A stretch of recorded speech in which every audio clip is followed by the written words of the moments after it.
Olá para você que está aqui no canal Astrologia Clássica, seja bem-vindo a mais um vídeo. Hoje não é um vídeo de astrologia semanal, mas eu vou conversar um pouquinho sobre o eclipse do dia 20 de abril, o eclipse solar híbrido, né? Daqui a pouquinho eu explico o que é o híbrido. Se você não é inscrito no canal, seja muito bem-vindo. Eu sou Ana Rodrigues e aqui nós tratamos sempre de uma visão tradicional, clássica da astrologia, o que eu acho bem interessante para complementar o conhecimento se você gosta de astrologia. Então, não deixe aí de se tornar membro do canal. Se não for inscrito, se inscreva no canal, ative as notificações para me acompanhar. Membros têm vídeos exclusivos todas as semanas. Então, além dos vídeos que eu vou postando abertos aqui no canal, os membros têm também vídeos exclusivos. Estamos tratando do tema saúde física, mental e emocional, tá bom? E tem curso também, né? Se o seu interesse for se tornar astrólogo, ou se você já for astrólogo, quiser conhecer alguma abordagem um pouco mais tradicional, é só acessar o aprenderastrologia.com.br, lá tem alguns cursos e aí você pode adquirir o seu, tá bom? Então vamos direto ao que interessa, né?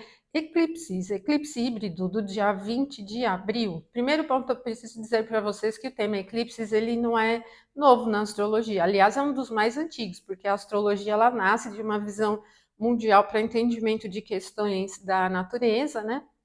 Pensando em fatores climáticos, eventos geográficos, geológicos, né? E também entendimento da questão do povo mesmo. Então, o principal ramo, né? O primeiro ramo da astrologia foi o ramo da astrologia mundial. Eclipses, por exemplo, é um tema estudado desde as civilizações da Mesopotâmia, né? Naquele momento em que a astrologia e a astronomia eram meio misturada, né? Mas ele já é estudado, os ciclos sádios, por exemplo, que é um ciclo que tem uma duração de aproximadamente 19 anos, ele repete o eclipse no mesmo ponto, exatamente no mesmo ponto. Então, esses ciclos sádios foi uma observação daquele período.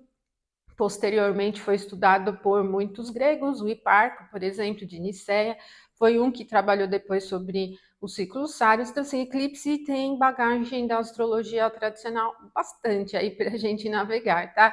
Pode ser um pouquinho diferente da abordagem moderna, porque, assim, na abordagem da astrologia moderna, o entendimento de eclipses, ele vai um pouco para fator coletivo, mas no que diz respeito mais a questões de comportamento e tal, né? Bom, então, eclipse é um tema já conhecido naquela fase. Nós temos eclipses solares e temos eclipses lunares. E os eclipses solares, por exemplo, eles vão acontecer sempre numa lua nova, mas nem toda lua nova é um eclipse, porque os eclipses só vão acontecer, os solares, né, quando a lua nova ocorrer próximo a um dos nodos lunares, nó do norte ou nó do sul, a cabeça ou a cauda do dragão, o nó do ascendente ou o nó do descendente. Então, tem nomes variados, né? Quando ocorre até 12 graus de distância do nó, dessa conjunção de Sol e Lua, então nós temos um eclipse solar. E os eclipses solares, eles não são vistos em todo o globo, né, gente? Por questão da curvatura da Terra. A Terra é aproximadamente esférica, ela tem seu eixo inclinado, então nós temos dia e noite, por questão do movimento de rotação da Terra. E para que a gente tenha um eclipse, que se configura exatamente, né, na sombra da Lua, ocultando, né, o Sol parcialmente, totalmente, ou criando aquele anel, né, o anelar ou anular. Então, é preciso que seja dia, né, que tenha um Sol no céu para que você consiga ver ele sendo oculto, né, a sua luz sendo oculta, certo? Por isso que os eclipses não são solares, não são visíveis, nem os lunares, né, por questão do dia e da noite, dependendo do horário em que eles ocorrem, nós não conseguimos ver. Então, os solares exatamente por esse fator, né, a curvatura da Terra, ela faz muitas vezes com que uma região veja o eclipse parcial, outra região veja total, né? Outras regiões não vejam. Então, esse é um fator importante para ver um eclipse solar, tem que ser dia. Por exemplo, esse do dia 20 de abril, ele vai acontecer a 1h12, é o momento exato da conjunção do Sol e Lua. Então, é madrugada aqui no Brasil, né? Por exemplo, nós não vamos ter o Sol no céu, então nós não teremos eclipse no Brasil. E uma das coisas bem importantes sobre o eclipse, pensando em fator de eventos, né, é a questão da visibilidade, né? Luminosidade e visibilidade são duas situações, dois pontos a gente pode colocar, né? bem importantes dentro da astrologia, porque o que pode ser visível e o que tem luz, né, representa um grande poder. Certo? Esse é um ponto importante. Outra questão para a gente graduar o poder dos eclipses vem exatamente dessa condição, né, de quanto o Sol fica, a luz do Sol fica oculta. Então, se for um eclipse parcial, ele tem menos poder em termos de eventos do que se for um eclipse total ou anelar. O anelar e o total, eles têm a mesma relevância. Esse do dia 20, ele está sendo chamado de híbrido, porque ele vai ser visto, né, ele entra na faixa parcial, ele vai chegar à fase total e algumas regiões observarão também com o anel, porque dependendo da localidade onde você estiver, você vai poder ver a Lua um pouco mais alta, mais próxima do zênite, e aí ela cobre o Sol inteirinho. E quando ela está mais perto do Equador, né, está mais baixa, ela vai deixar um anel no entorno, tá? Então, isso é possível também. Então, esse eclipse que vai acontecer no dia 20, ele em algumas regiões será visto só parcialmente, e uma faixa bem pequenininha ele será visto no momento total dele. E em outros lugares bem específicos mesmo é que a gente vai ver essa condição híbrida que transita do total para o anelar, né? Depois volta para o total, volta para o parcial e se desfaz, certo? Então é uma pequena faixa, né? A gente pode dizer que, em termos de localidade, menos de 1% da Terra vai conseguir ver essa condição híbrida. Mas como a gente tem muitos recursos tecnológicos hoje em dia, nós vamos poder ver isso nas redes, né? Hoje em dia a gente tem muitos canais que transmitem os eclipses, é bem interessante. Aqui no Brasil não adianta você sair e olhar só porque é madrugada, não vai ter eclipse nenhum no céu, certo, gente? Então, esses são fatores importantes. Tradicionalmente, os eclipses não têm um potencial positivo, exatamente porque na astrologia existe uma hierarquia entre planetas e luminares, né? Por exemplo, os luminares, o Sol e a Lua, são chamados de luminares porque eles são os portadores da luz, a gente pode dizer os doadores de luz.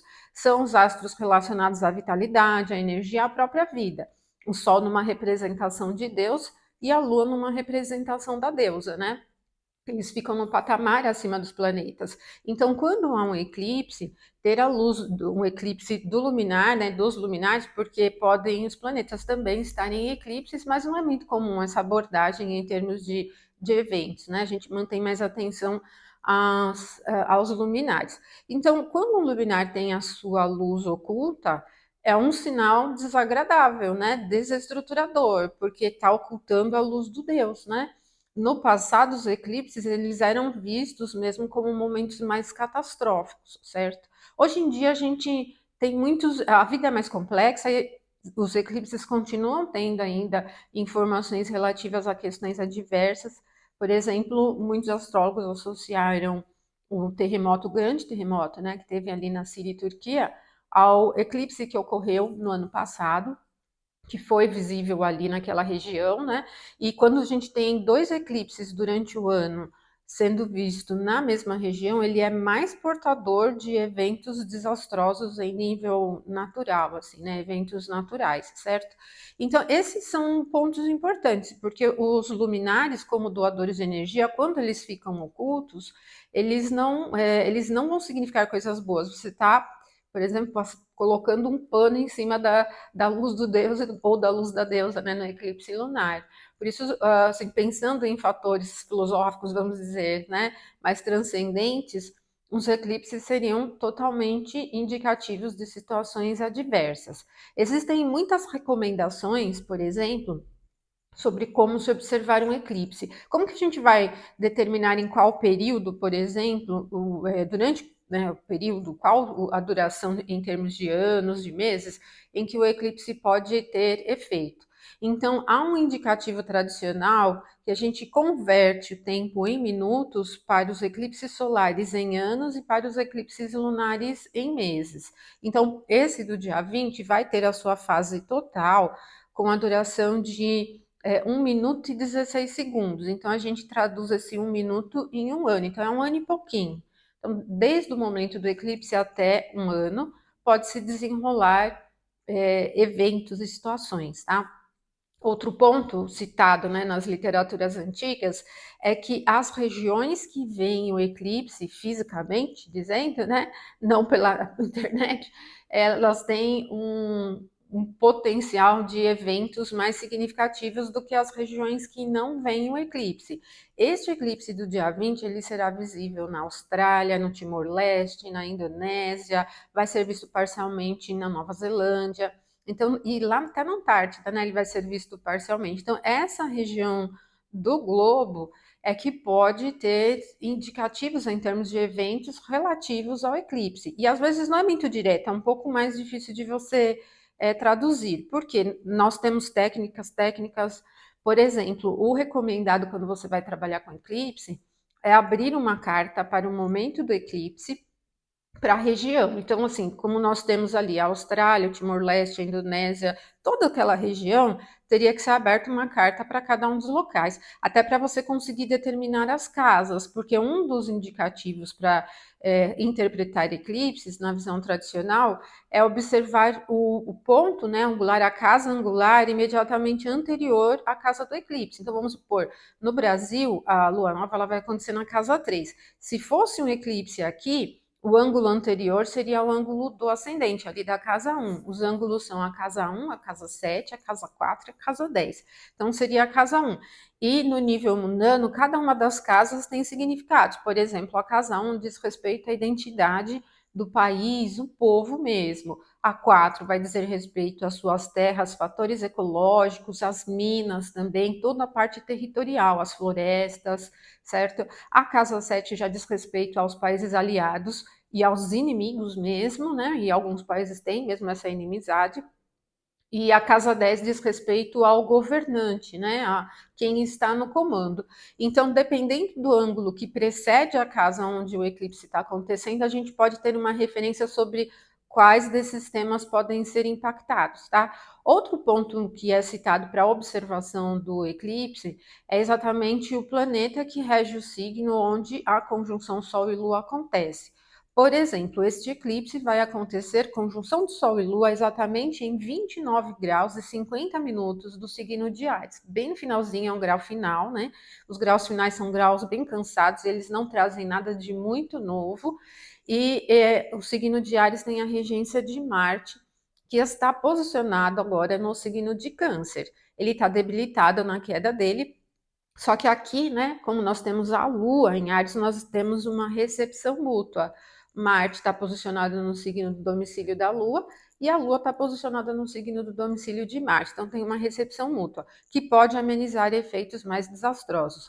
Outra referência importante para interpretar o eclipse é que o regente do eclipse, com a sua natureza, seus significados naturais, diz respeito à natureza dos eventos também. Então, Marte é um planeta colérico, ele é quente, ele é seco, ele tem relação com a luta, com a briga, com também questões do fogo. Então, nessas regiões ali, pode também ter relação com vulcões entrando em erupção, além de fatores relativos a disputas, né? Conflitos internos, às vezes algumas duras lutas que podem acontecer ali. E outra referência também para a interpretação do eclipse é observar quais dos planetas que são exteriores, né? Marte, Júpiter e Saturno, que se movimentam mais lentamente que o Sol, eles estão em ascensão heliacal. Bom, abre um parêntese aqui, o que é a ascensão heliacal? Quando o planeta está nascendo no céu junto com o Sol, ele está numa fase de combustão. Quando ele começa a se afastar dos raios do Sol, esses mais lentos, o Sol se movimenta mais rápido e vai deixando esses planetas para trás. Então ele vai livrando os planetas da combustão. E aí esses planetas eles vão começar a ser visíveis no céu. Está acontecendo agora exatamente com Júpiter. Júpiter está entrando na fase de ascensão heliacal, porque o Sol passou por ele alguns dias atrás numa conjunção exata e o Sol já está se afastando de Júpiter, né? No momento do eclipse, ele já está aproximadamente 6 graus de distância de Júpiter. Então, isso significa que nos próximos dias, Júpiter já entra numa fase de visibilidade no céu. Ele, na verdade, assim, logo que o Sol se põe, se você tiver numa visão bem da linha do horizonte, já até conseguiria ver, mas por poucos instantes, assim, porque ele logo já vai descer a linha do horizonte. Então, logo que o Sol se afasta mais, ele vai ficando mais visível durante o período da madrugada, por exemplo, né? Ele vai nascendo no céu antes do Sol, então durante o período da madrugada Júpiter se torna mais visível, ok? Então ele está numa fase matutina, ele está numa fase oriental, nascendo no céu antes do Sol. Júpiter é um planeta benéfico e a condição dele no signo de Áries não é tão ruim. Ele é um dos regentes da triplicidade do fogo, né? Então ele tem uma significação positiva. A condição de Júpiter ser um benéfico, estando em ascensão heliacal, pode amenizar um pouquinho a natureza mais desafiadora dos eventos relacionados ao eclipse, né? E o fato de haver uma recepção mútua entre a Lua e Marte também. Mas tem um terceiro fator que pode ser também bastante significativo no sentido de amenizar efeitos mais catastróficos, que é o fato de Marte, que rege o eclipse, estar no momento do eclipse muito próximo da estrela Sirius, da estrela Canopus também. Canopus e Sirius estão sempre, né, elas ficam no céu muito pertinho uma das outras. É possível ver no céu do Brasil agora, né, durante a noite. Quando você olhar bem alto, vai ver as duas estrelas. E sempre nessa época, né? No inverno já não dá para ver, a gente vê mais Antares, por exemplo, bem alta, né? Mas enfim, gente, Sirius é uma estrela considerada muito benéfica pelo brilho que ela tem, né? Ela brilha bastante no céu, tem uma representação de fidelidade e tem uma relação também com líderes, né? A Sirius é uma estrela bastante relacionada com as figuras em destaque, com fama, popularidade, o que pode até representar fatores relacionados a figuras nesse sentido. Agora, a gente, Marte que está levando o eclipse, conduzindo o eclipse, ele é do fogo, né?